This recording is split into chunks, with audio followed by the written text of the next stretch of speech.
is actually, don't be scared of diversity. Diversity is a strength, something to be cherished, not to be scared of. And if President Trump had the time to experience our great city, he would see examples of Londoners who are of Jewish faith, Christian faith, Muslim faith, Hindu faith, Buddhist faith, Sikh faith, those members of the organised faith, those that aren't. He'd meet members of the LGBT plus community, strong, powerful women and others, and see actually pluralism, diversity is nothing to be scared of. And I'm unclear why the president of a country as brilliant as America, who has in its constitution enshrined some of these values, is so scared of immigration. Why whip up fear rather than addressing people's concerns? So you've talked about if you would come to London. He has said, again, in this interview, that he doesn't feel welcome here. He blames you for being behind the protests and for allowing this blimp to fly over London. What is your answer to that, that he specifically doesn't feel comfortable and welcome in London, which is why he's not in London? One of the things, not just as a human rights lawyer, as a former human rights lawyer, but as somebody who loves America, I've done is study the US Constitution, read the speeches from Franklin to Jefferson, and enshrined in your Constitution is freedom of speech, freedom to protest. The idea, by the way, we share many of those values, and our unwritten constitution has similar rights enshrined in common law and other documents as well. The idea we would curtail freedom to protest, freedom to speech, freedom to assemble because somebody's feelings are hurt are just laughable. Can you imagine a protest in Washington or in New York or Chicago being stopped, or a banner being put down because somebody's feelings are being hurt? And by the way, we've got history littered with UK prime ministers and US presidents agreeing on most things with a special relationship, but agreeing to disagree on other things. Think of the Vietnam War. Think of the Suez Crisis. Think of Reagan and Thatcher, from the Falklands War to the Grenada invasion. We had here satirical programs ridiculing President Reagan, a puppet of President Reagan without a brain. And he wasn't thin-skinned. He understood in a democracy we have comedians, we have protesters.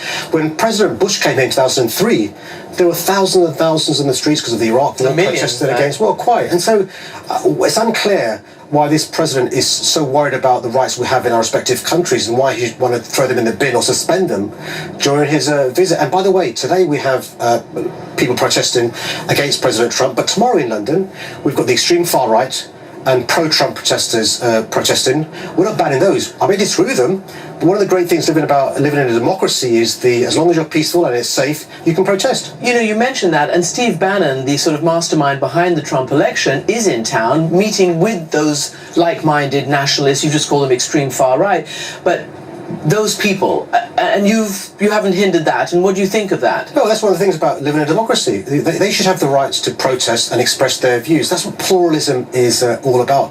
My concern about the rise of narrow populist movements is that we've got to address the concerns that people are having, which leads to them supporting them. There's a reason why people are voting for these narrow populist parties, from Hungary to Italy and other parts of the world. And what I'm concerned about is when mainstream politicians normalise or give credibility or empower the far right. So, for example, when President Trump retweets the tweet from Britain First, an extreme far right group banned from Facebook, the leader and deputy leader banned from Twitter, not only is he amplifying messages of division and hatred, but it's giving credibility as the president of the USA to these far right groups. And that's why those of us who are progressive have got to take them on.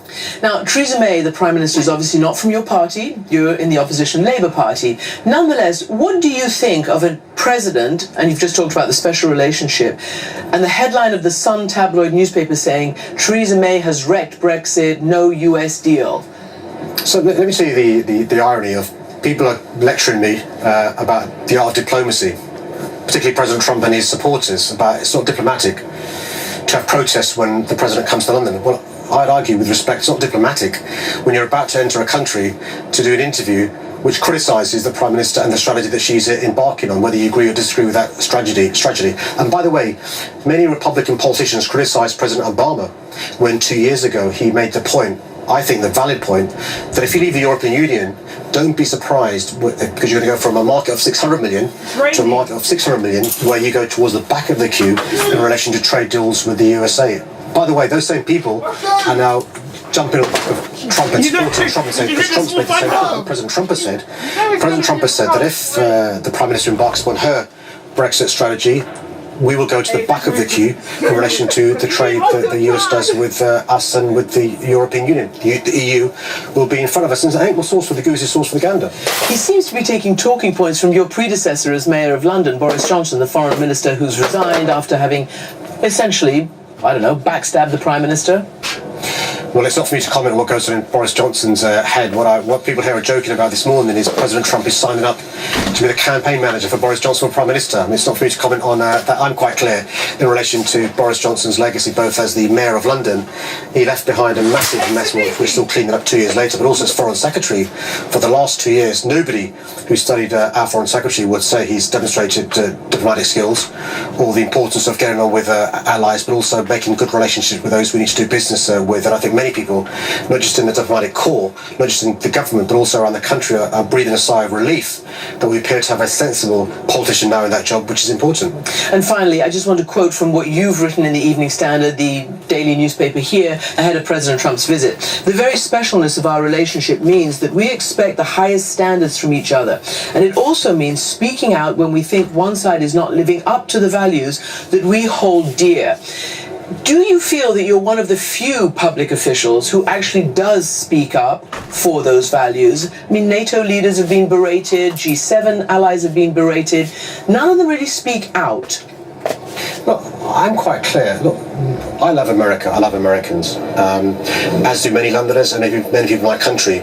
Because you are our closest ally, we have a special relationship, my expectations of you are higher than they would be of a leader of another country. I'll be frank about that. So my expectations of a president of the USA are different to my expectations of a president of Turkey or another country we could name around the world. Just like a best friend, the expectations I have of a best friend are higher than of just a friend or an acquaintance. So I expect this from our close ally, I expect this from other countries. Similarly, NATO, at its core, is the US relationship. The US, Canada, and the European countries, Turkey as well. And I just think, we shouldn't cower to people whose views we disagree with, particularly if they're close mates. I wouldn't dream of being scared to express to my best friend my views about something he or she was doing that I disagree with. Similarly, I don't understand why our Prime Minister and others across the world are afraid to say to President Trump, you know what, we agree with you on many, many things, but we think you're wrong on this. This is why we think you're wrong. And I think it's important more of us are courageous. Mayor Sadiq Khan, thank you very much indeed. And that is it for our program on President Trump's controversial first visit to the UK. Thanks for watching and goodbye from London.